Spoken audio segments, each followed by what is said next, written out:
हाँ तो दोस्तों यार इस वीडियो में हम बात करने वाले हैं मैचुरल साइकिल की। ठीक है, इस वीडियो में हम बात करेंगे एमसी यानी मैचुरल साइकिल की और एनसीईआरटी की हर एक लाइन भी कवर करेंगे इससे रिलेटेड। ठीक है, तो बिना देरी के इस बेहतरीन वीडियो को हम शुरू करते हैं। देखो, जो एमसी यानी मैचुरल साइकिल है एक रिप्रोडक्टिव साइकिल है फीमेल प्राइमेट में। ठीक है, क्या है यार, मैचुरल साइकिल एक रिप्रोडक्टिव साइकिल है फीमेल प्राइमेट में। फीमेल प्राइमेट में कौन कौन आता है? Monkeys, apps and human beings. ठीक है, जो 28 टू 29 दिन तक चलता है, फिर बार वापस रिपीट होता है। ठीक है, और देखो जो मैचुरल साइकिल है वो स्टार्ट होता है प्यूबर्टी पे, और पहली बार जब मैचुरल साइकिल आता है इसे हम बोलते हैं मीनार के। ठीक है, वो क्या क्या पढ़ लिया हमने। देखो, जो मैचुरल साइकिल है एक रिप्रोडक्टिव साइकिल है फीमेल प्राइमेट में, है ना, और ये 28 टू 29 दिन तक चलता है, फिर वापस रिपीट होता है। और फर्स्ट टाइम जब मैचुरल साइकिल आता है प्यूबर्टी पे इसे हम बोलते हैं मीनार के।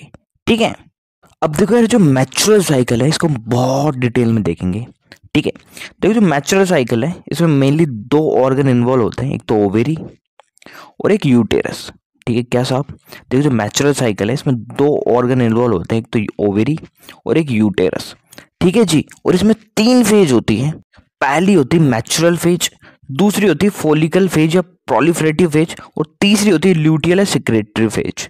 ठीक है, तो इस तरह से तीन फेज होती है मैचुरल साइकिल में, जिसको हम एक एक करके देखेंगे। ठीक है, तो दोस्तों अभी हमने बात की थी कि जो एमसी यानी मैचुरल साइकिल है इसमें मेनली दो ऑर्गन इन्वॉल्व होते हैं, ओवरी और यूटेरस, और इन्हीं में चेंजेस आते रहते हैं यार 28 दिन तक। ठीक है, अब देखो बहुत इंपॉर्टेंट बात, देखो जो एंटीरियर पिट्यूटरी ग्लैंड है, ठीक है, उससे सिक्रेट होने वाले हार्मोन जो है वो चेंज लाते हैं ओवेरी में।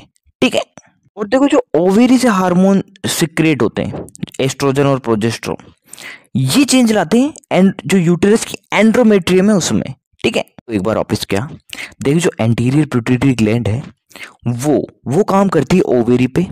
ठीक है, और ओवरी में चेंज लाते हैं। ठीक है, तो हम बहुत डिटेल में देखेंगे आगे, है ना, अभी याद रखना है ये सब। और जो ओवरी से सिक्रेट होने वाले हार्मोन है जैसे एस्ट्रोजन और प्रोजेस्टेरोन, ये जो एंड्रोमेट्रियम है यूटेरस की उसमें चेंज लाते हैं। ठीक है, अब देखो यार हम आगे चलते हैं। आगे यार जो मैचुरल साइकिल है इसकी जो तीनों फेज है उनको एक एक करके देखने वाले हैं, जिसमें पहली है मैचुरल फेज। ठीक है, देखो यार मैचुरल फेज की एनसीईआरटी पढ़ने से पहले एक बार हम उसको समझ लेते हैं, फिर एनसीईआरटी कवर करेंगे इससे रिलेटेड जो भी लिखा हुआ है एनसीईआरटी में वो। देखो यार जो मैचुरल फेज है इसमें क्या होता है, जो यूटेरस है उसकी जो एंड्रोमेट्रियम की लाइनिंग है और इसकी जो ब्लड वेसल है उसका ब्रेक डाउन होता है, और ये 3 से 5 दिन तक चलता है। क्या साहब, देखो जो मैचुरल फेज है वो 3 से 5 दिन तक चलती है, और इसमें क्या होता है, जो यूटेरस है उसकी जो एंड्रोमेट्रियम की लाइनिंग है और जो ब्लड वेसल है उसका क्या होता है, ब्रेक डाउन होता है। ठीक है, और देखो इसका ब्रेक डाउन हुआ तो यहाँ से क्या रिलीज होते हैं, टिश्यू और ब्लड। टिश्यू और ब्लड रिलीज होंगे, और ये जो टिश्यू और ब्लड है मिलके एक लिक्विड बनाते हैं जो वेजाइना से बाहर आ जाता है। ठीक है, तो यार क्या क्या, बहुत ही आसान। देखो मेंस्ट्रुअल फेज है वो 3 से 5 दिन तक चली, और इसमें क्या हुआ, जो यूटेरस की जो एंड्रोमेट्रियम है ना, एंड्रोमेट्रियम की लाइनिंग है और जो ब्लड वेसल है उसका ब्रेक डाउन हुआ, और जो ब्लड और टिश्यू रिलीज हुआ, दोनों ने मिलकर एक लिक्विड बना जो वेजाइना से बाहर निकलता है। ठीक है, देखो हम पढ़े यहाँ से, the cycle start with the menstrual phase when menstrual flow occur and it lasting for 3 to 5 days। ठीक है, तो देखो जो मैचुरल फ्लो है इसका मतलब क्या है, मैचुरल फ्लो का मतलब है, देखो जो एंड्रोमेट्रियम की इनर लाइनिंग ब्रेक हुई थी और जो ब्लड वेसल ब्रेक हुई थी, उससे जो ब्लड और टिश्यू निकला था, इन्होंने एक लिक्विड बनाया था, इसी को हम बोलते हैं मैचुरल फ्लो। ठीक है, अब हम आगे पढ़ते हैं। देखो the menstrual flow result due to the breakdown of the endometrium lining of the uterus and its blood vessel which form liquid that come out through vagina। ठीक है, तो समझ में आई गया होगा। हाँ, एंडोमेट्रियम है उसकी इनर लाइनिंग टूटी और ब्लड वेसल है वो भी ब्रेक हुई, इससे जो ब्लड और टिश्यू निकला, इन्होंने एक लिक्विड बनाया जिसे हमने मैचुरल फ्लो कहा, वो बाहर आ गया वेजाइना के थ्रू। ठीक है, तो यही है यार। और देखो यार इससे पहले 2-3 लाइनें छूट गई है, आप ये मत सोचना मैंने वो लाइनें छोड़ दी हैं। देखो हम आगे पढ़ेंगे, है ना, अभी तो वो लाइनें उससे कवर हो जाएगी। ठीक है, तो अभी आगे उन्हें हम कवर करेंगे। ठीक है जी। हाँ तो दोस्तों अब हम आगे चलते हैं। आगे हम बात करते हैं यार फॉलिकुलर फेज या प्रोलिफरेटिव फेज की। देखो मैचुरल फेज खत्म हुआ, ये लगभग 5 दिन तक चलती है। ठीक है, अब अगले 8 दिन तक चलेगी कौन सी, प्रोलिफरेटिव फेज या फोलिकुलर फेज। ठीक है, तो 8 दिन कितने हो गए, देखो 6 से चलना स्टार्ट हुई, 8 दिन तक चली, यानी 13 दिन तक ये चलती है साहब। ठीक है, तो देखो होता क्या है, देखो जो एंटीरियर पिट्यूटरी ग्लैंड है वो जीएनआरएच रिलीज करवाता है, यानी एफएसएच और एलएच। ठीक है, देखो जो एफएसएच है ये क्या करती है, ओवेरी पे है, एक्ट करती है जाके और फोलिकुलर ग्रोथ को प्रमोट करती है। ठीक है, फिर यहाँ से आपको बहुत क्लियर समझ में आए, देखो 1 से 5 दिन तक ये होगी मैच्योरल फेज। ठीक है, ये होगी मैच्योरल फेज। अब ये यहाँ से यहाँ तक, ठीक है, फोलिकुलर फेज है, प्रोलिफरेटिव फेज है, वो आती है यहाँ से यहाँ तक लगभग 6 से 13 दिन तक की। ठीक है, देखो यार यहाँ क्या हो रहा है, जो देखो एंटीरियर पिट्यूटरी ग्लैंड ने एफएसएच रिलीज कराया था, वो क्या करता है, ओवरी पे जाके काम करता है और जो फोलिकल है उनकी ग्रोथ को प्रमोट करता है, जिससे क्या है, प्राइमरी फोलिकल बनते हैं, प्राइमरी से सेकेंडरी बनता है, टर्सरी बनता है और ग्राफियन फोलिकल बन जाते हैं। ठीक है, अब देखो हमने पढ़ा था अभी पिछले वीडियो में कि देखो यार यहाँ जो ग्रेनुलोसा सेल्स की लेयर है वो बढ़ती जाती है। ठीक है, और जो ग्रेनुलोसा सेल्स है, ठीक है, ध्यान रखना, देखो ग्रेनुलोसा सेल्स है वो रिलीज करती है एस्ट्रोजन। ठीक है, एक बार वापस देखो, ये है साहब फोलिकुलर फेज और प्रोलिफरेटिव फेज, यहाँ से यहाँ तक। ठीक है, यहाँ से यहाँ तक ये वाली। ठीक है, अब देखो यहाँ क्या हो रहा है, जो एंटीरियर पिट्यूटरी ग्लैंड है वो रिलीज करा रही है एफएसएच। ठीक है, अब देखो एफएसएच से क्या हो रहा है, ये फोलिकुलर ग्रोथ को प्रमोट कर रही है। एफएसएच क्या कर रही है, देखो एफएसएच का फुल फॉर्म क्या है, फोलिकल स्टिमुलेटिंग हार्मोन, यानी फोलिकुलर है उसकी ग्रोथ को प्रमोट करने का काम होता है इसका। ठीक है, जिससे क्या हुआ, आप देखो प्राइमरी फोलिकल से सेकेंडरी फोलिकल बन गए, टर्सरी बन गया और ग्राफियन फोलिकल बन गए। ठीक है, और देखो यहाँ क्या है, ग्रेनुलोसा सेल्स की लेयर बढ़ती जा रही है और देखो ग्रेनुलोसा सेल्स की लेयर है वो रिलीज कराती है एस्ट्रोजन। और देखो यार ये एस्ट्रोजन क्या करेगा, ध्यान रखना, देखो एक तो क्या करेगा एस्ट्रोजन, ये जो एस्ट्रोजन है वो करेगा, देखो हमने देखा था अभी क्या होता है, मैच्योरल फेज में जो एंड्रोमेट्रियम है उसकी लाइनिंग ब्रेक हो गई थी, तो अब क्या करेगा, ये रीजनरेशन कराएगा, है ना, एंड्रोमेट्रियम है उसका रीजनरेशन कराएगा, वापस से बनने लगेगी, यानी प्रोलिफरेट होने लगेगी एंड्रोमेट्रियम, इसीलिए इसे हम प्रोलिफरेटिव फेज भी कहते हैं। ठीक है, देखो फोलिकुलर फेज क्यों कहा, क्योंकि फोलिकुलर डेवलपमेंट हो रहा है इसमें। ठीक है, और प्रोलिफरेटिव क्यों कहा, क्योंकि एंड्रोमेट्रियम है वो वापस से बन रही है। ठीक है, वो एक और काम होता है एस्ट्रोजन का, ये करता है जो एलएच है उसके लिए पॉजिटिव फीडबैक देता है, जिससे क्या एलएच का लेवल बढ़ जाता है। ठीक है, और बढ़ता बढ़ता यार इतना बढ़ जाता है कि 14 डे पे एलएच सर्ज हो जाता है, यानी एलएच का लेवल है वो मैक्सिमाइज कर जाता है और इस टाइम क्या है, और जो सेकेंडरी oocyte है वो बाहर निकल जाता है। देखो ग्राफियन फॉलिकल है, मैच्योर फॉलिकल है, मैंने अपन ने देखा था जो यार ये रप्चर होता था ओव्यूलेशन पे। ठीक है, ओव्यूलेशन कब होगा, 14 डे पे ओव्यूलेशन होगा और यहाँ रप्चर होगा ग्राफियन फॉलिकल और जो सेकेंडरी oocyte है वो बाहर निकल जाएगा, यानी ओव्यूलेशन हो जाएगा। ठीक है, एक बार देखो फटाफट से रिवीजन कर लेते हैं, फिर एनसीईआरटी पे चलेंगे फटाफट से। ठीक है, देखो ये थी फॉलिकुलर फेज, ये प्रोलिफरेटिव फेज। यहाँ क्या हो रहा था, एफएसएच रिलीज हो रहा था। ठीक है, एंटीरियर पिट्यूटरी ग्लैंड से। देखो एफएसएच का काम क्या होता है, फोलिकल स्टिमुलेटिंग हार्मोन, यानी फोलिकल ग्रोथ को प्रमोट कर रहा था, इसलिए देखो प्राइमरी फोलिकल से सेकेंडरी बना, टर्सरी बना, ग्राफियन फोलिकल बन गया। ठीक है, अब देखो जो ग्रेनुलोसा सेल्स है वो रिलीज कर दी है एस्ट्रोजन, और एस्ट्रोजन क्या कर रहा है, जो एंड्रोमेट्रियम है ना, देखो ये ब्रेक हो गई थी यहाँ, है ना, मैच्योरल फेज में, तो इसका रीजनरेशन करा रहा है एंड्रोमेट्रियम का, यानी एंड्रोमेट्रियम को वापस से प्रोलिफरेट कर रहा है, इसलिए हमने इसे प्रोलिफरेटिव फेज भी कह दिया।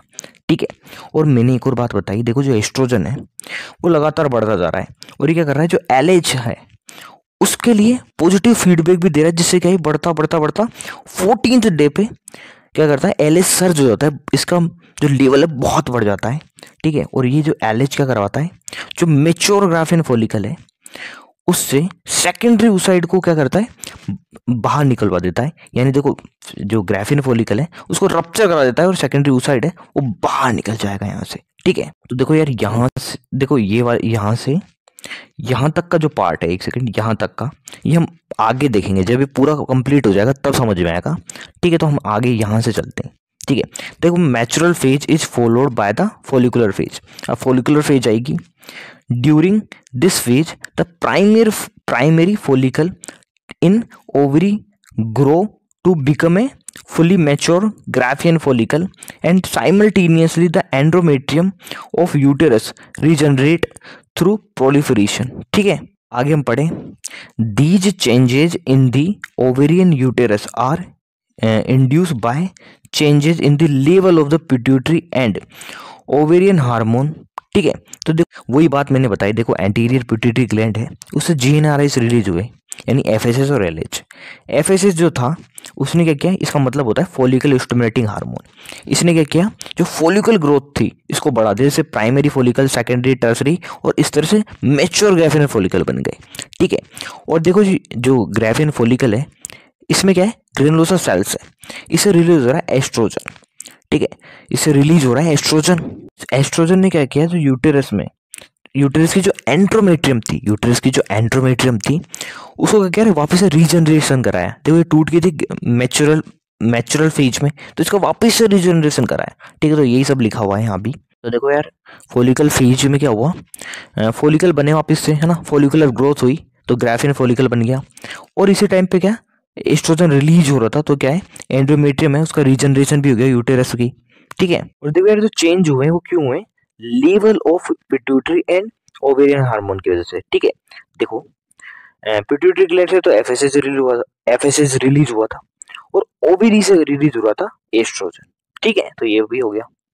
यहाँ देख सकते हो, देखो एंटीरियर पिट्यूटरी ग्लैंड है, इसने ओवरी पे काम किया था, है ना, फिर जो ओवरी में फॉलिकल ग्रोथ थी उसको बढ़ा दिया था, और ओवरी से निकला था एस्ट्रोजन, इसने काम किया था यूटेरस पे। ठीक है, अब देखो आगे भी वही लिखा हुआ है, देखो एक second, the secretion of gonadotropin LH और FSH increase gradually during the follicular phase and stimulate follicle development as well as the secretion of the estrogen by the growing follicle। ठीक है, जो ग्रोइंग follicle है उसमें granulosa cells वो release करते हैं oestrogen. ठीक है जी, अब देखो आगे पढ़ते हैं, बोथ LH और FSH attain a peak level in the middle of the cycle. ठीक है, अब देखो यहाँ आपको डायग्राम में दिख रहा होगा, देखो FSH है वो भी बढ़ता बढ़ता बढ़ता बढ़ता 14 डे पे बहुत ज़्यादा हो गया, और LH है वो भी बहुत ज़्यादा हो जाता है 14 डे पे बढ़ता बढ़ता। ठीक है, आगे हम देखें तो देखो क्या लिखा हुआ है, rapid secretion of LH leading to its maximum level during the mid cycle called LH surge. ठीक है, induce rupture of Graafian follicle and thereby release of ovum. देखो यार मिड में क्या हुआ था, LH है एकदम से बढ़ गया था पूरा का पूरा, है ना, इसे हमने बोल दिया था LH सर्च। ठीक है, और LH के बढ़ने से क्या हुआ था, देखो जो ग्राफियन फॉलिकल था, है ना, ये जो ग्राफियन फॉलिकल है, मैच्योर फॉलिकल है, ये क्या हो गया था, रप्चर हो गया था, और इससे क्या सेकेंडरी oocyte या ओवम में बाहर निकल गया था। ठीक है, इसे हमने बोल दिया था ओव्यूलेशन, जो कब होता है 14 डे पे, क्योंकि LH का लेवल 14 डे पे बहुत बढ़ जाता है। ठीक है, मैक्सिमाइज हो जाता है LH का लेवल, इसे हम बोलते हैं LH सर्च। ठीक है, अब देखो ओव्यूलेशन के बाद आएगी ल्यूटियल फेज या सिक्रेटरी फेज। क्या देखो क्या लिखा हुआ है, the ovulation is followed by the luteal phase during which the remaining part of the Graafian follicle transform as a corpus luteum. देखो यार जो रप्चर ग्राफियन फॉलिकल है, या कहते हैं जो ग्राफियन फॉलिकल का बचा हुआ भाग है, देखो ये रप्चर हो गया और सेकेंडरी oocyte बाहर निकल गया। अब ये जो ग्राफियन फॉलिकल बची है ये कन्वर्ट हो जाती है कॉर्पस लूटियम में, ये कन्वर्ट हो जाती है कॉर्पस लूटियम में, और अगली फेज आ जाती है कौन सी, ल्यूटियल फेज या सिक्रेटरी फेज। कौन से साहब, ल्यूटियल फेज या सिक्रेटरी फेज। ठीक है, ल्यूटियल क्यों बोला है, क्योंकि देखो कॉर्पस लूटियम बनाया इसलिए। एक बार वापस देखो क्या हुआ, देखो जो रप्चर ग्राफियन फॉलिकल है वो अब कन्वर्ट हो जाती है किसमें साहब, कॉर्पस लूटियम में, कॉर्पस लूटियम में। ठीक है, इस फेज को हम बोलते हैं लूटियल फेज। ठीक है, अब देखो यार जो कॉर्पस लूटियम है, क्या साहब, ये जो कॉर्पस लूटियम है वो रिलीज करता है प्रोजेस्टेरोन।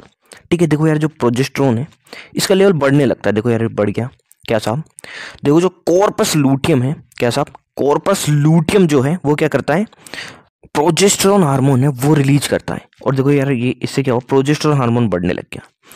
अब देखो जो प्रोजेस्टेरोन है, ये जो प्रोजेस्टेरोन है वो क्या काम करता है, देखो प्रोजेस्टेरोन दो काम करता है, बहुत ध्यान से सुनना, देखो दो कौन कौन से काम है प्रोजेस्टेरोन के। एक तो प्रोजेस्टेरोन क्या करता है, जो एंड्रोमेट्रियम है उसको मेंटेन रखता है साहब। क्या साहब, देखो जो प्रोजेस्टेरोन है वो जो एंड्रोमेट्रियम है इसको मेंटेन रखेगा प्रेगनेंसी के लिए, क्योंकि अगर फर्टिलाइजेशन हुआ तो क्या होगा, फर्टिलाइजेशन के बाद जाइगोट बनेगा जिसका इम्प्लांटेशन होगा कहाँ, एंड्रोमेट्रियम में। तो प्रेगनेंसी के लिए जो एंड्रोमेट्रियम है उसको मेंटेन रखेगा प्रोजेस्टेरोन। ठीक है, और दूसरा काम क्या है, देखो जो एंड्रोमेट्रियम में जो ग्लैंड है उसके सेक्रेटरी नेचर को बढ़ा रहा है ये। ठीक है, जिससे क्या है, ग्लैंड है कुछ सिक्रेशन प्रोड्यूस करती है, ठीक है। और इसलिए इस फेज को हम सिक्रेटरी फेज भी कह रहे हैं। क्यों? क्योंकि देखो एंड्रोमेट्रियम में उसकी ग्लैंड सिक्रेशन प्रोड्यूस कर रही है, ठीक है, इसलिए हम इसे सिक्रेटरी फेज भी कहते हैं, ठीक है। और प्रोजेस्टेरोन क्या करता है? ग्लैंड के सिक्रेटरी नेचर को भी बढ़ा रहा है, ठीक है। ठीक है, तो यार ये इस तरह से हुआ खत्म। अब देखो यार बहुत इंपॉर्टेंट बात, अगर देखो फर्टिलाइजेशन नहीं होता है, अगर फर्टिलाइजेशन नहीं हुआ, ठीक है, तो क्या होगा? जो कॉर्पस लूटियम है वो अब डिग्रेड कर जाएगा। अब देखो फर्टिलाइजेशन अगर नहीं हुआ तो कॉर्पस लूटियम है ये टूटने लग जाएगा, और अगर कॉर्पस लूटियम टूटा तो जाहिर सी बात है जो प्रोजेस्टेरोन है इसका लेवल भी कम होने लग जाएगा, ठीक है। एक बार वापस क्या, देखो अगर फर्टिलाइजेशन नहीं होता है, ठीक है, तो क्या होता है? जो कॉर्पस लूटियम है ये डिग्रेड होने लग जाता है, और ये अगर डिग्रेड होगा, ये अगर डिग्रेड होगा तो प्रोजेस्टेरोन तो यही सिक्रेट कर रहा था ना साहब, ये भी कम होने लग जाएगा। और प्रोजेस्टेरोन कम हो गया तो जो एंड्रोमेट्रियम है वो मेंटेन नहीं रहेगी भाई, ये क्या है? टूटने लग जाएगी। प्रोजेस्टेरोन कम हो गया तो यार ये जो एंड्रोमेट्रियम है इसको मेंटेन ये रख रहा था तो ये टूटने लग जाएगी, और इसके बाद वापस से साइकिल शुरू हो जाएगा। यानी देखो एंड्रोमेट्रियम टूटेगी तो शुरू हो जाएगा मैच्योरल फेज यानी पहला वाला, ठीक है। तो यार इस तरह से बार बार साइकिल शुरू हो जाता है, ठीक है। और देखो यार अगर अगर क्या फर्टिलाइजेशन हो जाता है, फर्टिलाइजेशन हुआ तो जाइगोट बनेगा, तो क्या है? जो एंड्रोमेट्रियम है वो बनी रहेगी, क्योंकि कॉर्पस लूटियम है वो डिग्रेड नहीं होगा। कॉर्पस लूटियम डिग्रेड नहीं होगा तो क्या?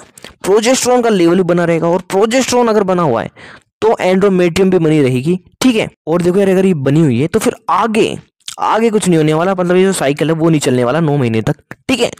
तो एक बार यार फटाफट से रिवाइज कर लेते हैं इसको, ठीक है। देखो हुआ क्या, कॉर्पस लूटियम अगर यार देखो फर्टिलाइजेशन नहीं हुआ तो ये जो कॉर्पस लूटियम है वो डिग्रेड हो जाएगा, ठीक है। ये डिग्रेड हुआ तो प्रोजेस्टेरोन है वो कम होने लग जाएगा, और प्रोजेस्टेरोन अगर कम हुआ तो एंड्रोमेट्रियम टूटने लग जाएगी, और एंड्रोमेट्रियम टूटी तो वापस से साइकिल शुरू हो जाएगा, यानी मैच्योरल फेज शुरू हो जाएगी, ठीक है। देखो मैच्योरल फेज में क्या होता है? एंड्रोमेट्रियम टूट रही थी, ठीक है। अब देखो दूसरी पॉसिबिलिटी, अगर फर्टिलाइजेशन हो गया तो क्या? देखो फर्टिलाइजेशन हुआ तो कॉर्पस लूटियम नहीं टूटने वाला, और कॉर्पस लूटियम अगर नहीं टूटेगा तो क्या है? प्रोजेस्टेरोन है उसका लेवल बना रहेगा, और कॉर्पस सॉरी अगर प्रोजेस्टेरोन का लेयर बना हुआ है तो एंड्रोमेट्रियम है वो भी बना रहेगा, ठीक है। तो फिर यार ये साइकिल नहीं चलेगी 9 महीने तक, ठीक है। चलो यार एक और बात जो काम की तो नहीं है लेकिन मैं बता देता हूँ।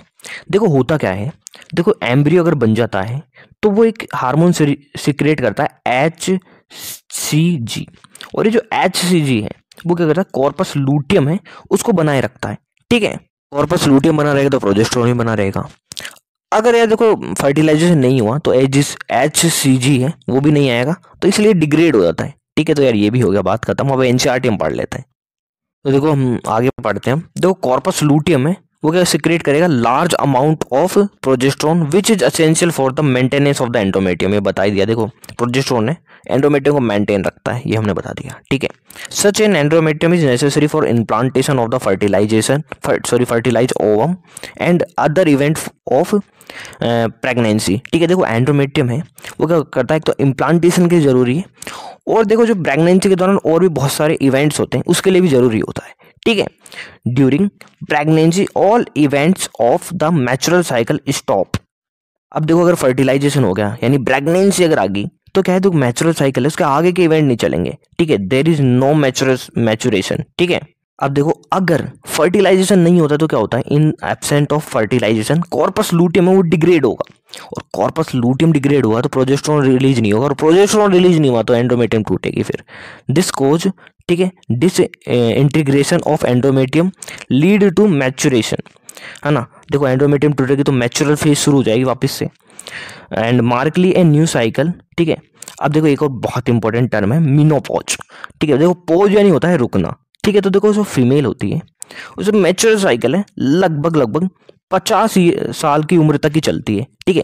50 साल की उम्र के बाद क्या है? मैच्योर साइकिल रुक जाती है, इसको हम बोलते हैं मीनोपॉज। पोज का मतलब ये है रुकना, तो वही लिखा हुआ है। In human being menstrual cycle cease around 50 years of age, 50 साल की उम्र के आसपास क्या है? रुक जाती है, ठीक है, मैच्योरल साइकिल। दैट इज टर्म क्या इसे क्या बोलते हैं? मेनोपॉज, ठीक है। अब देखो आगे पढ़े। देखो cyclic maturation is an indication of the normal reproductive phase extend between menarche and menopause. देखो मेनार्के क्या बोला था, मेनार्के को हमने बोला था तो प्यूबर्टी पे जो पहली बार मैचुरल साइकिल आती है तो इसे हम बोलते हैं मेनार्के। और मेनोपॉज कि जब यार मैचुरल साइकिल रुक जाती है इसे हम बोलते हैं मेनोपॉज। ठीक है, अब देखो हमारी यार ये हमने छोड़ दी थी पहले, है ना, अब इसे हम यहाँ देखते हैं, अब आपको समझ में आएगा ये अच्छे से। Maturation only occur if the release ovum is not fertilize. समझ में आ गया होगा, ठीक है। मैचुरेशन जब ही होगा जब क्या है, फर्टिलाइजेशन ना हो। लेक ऑफ द मैचुरेशन में भी इंडिकेशन ऑफ प्रेगनेंसी। अगर देखो मैचुरल साइकिल नहीं आ रहा है तो इसका मतलब प्रेगनेंसी हो सकता है, लेकिन ऐसा जरूरी नहीं है। देखो कभी कभी क्या होता है, कभी कभी क्या है, देखो स्ट्रेस और पुअर हेल्थ की वजह से भी क्या है मैचुरल साइकिल डिस्टर्ब हो जाता है, वही लिखा हुआ है। However, it may also be caused due to some other underlying cause, जैसे स्ट्रेस और पुअर हेल्थ की वजह से भी क्या है मैचुरल साइकिल थोड़ा डिस्टर्ब हो जाता है कभी कभी। ठीक है, तो यार देखो ये जरूर याद रखना, देखो मैचुरल साइकिल अगर नहीं आती है तो इसका मेन कोज तो क्या है, प्रेगनेंसी ही है। ठीक है, लेकिन स्ट्रेस और वीक हेल्थ या पुअर हेल्थ की वजह से भी ये हो सकता है कि जो मैचुरल साइकिल है वो डिस्टर्ब हो जाए। ठीक है, और देखो एक और बात, देखो जो लूटियल फेज और सिक्रेटरी फेज है वो चलती है 15 से लगभग 28 से 29 दिन तक। ठीक है, तो यार इस तरह से यार क्या है, पूरा मैचुरल साइकिल है वो खत्म होता है। जो हमने यार मैचुरल साइकिल की हर एक लाइन एनसीईआरटी की कवर कर ली है। यार वीडियो पसंद आए तो प्लीज़ लाइक करना और इसी तरह के और वीडियो देखने के चैनल को सब्सक्राइब करें। धन्यवाद।